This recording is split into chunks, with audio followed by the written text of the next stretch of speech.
Pranic healing பற்றி முதல்ல எனக்கு ஒன்றுமே எதுவுமே தெரியாது. ஃபஸ்ட்டு இருக்கும்போது அப்போ என் டாக்டர் சொன்னாங்க, அவங்க முதல்ல கற்றுக்க வந்தாங்க பேசிக் இது மாதிரி அட்வான்ஸ் எல்லாம் இது பண்ணி போயிட்டு வந்தேன். நான் எனக்கு ஒரு நாள் உடம்பு சரியாக கோல்டு காஃபு இப்போ பார்த்தாலும் வீசிங்க போனேன். அப்புறம் நான் சொல்கிறேன் எங்கே போயிட்டு வந்திருக்கேன், இப்போ ஹீலிங் சொல்கிறேன்.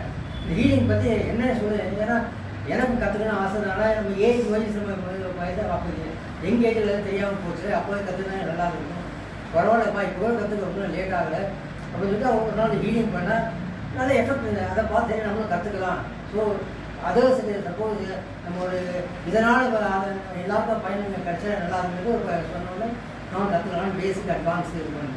இது என்ன விஷயம்னா இவங்க ஜனங்க மேம் சொல்லி கொடுக்குற லைஃபுக்கும் ப்ரானிக் ஹீலிங்கும் கண்டினியூ கிடையாது.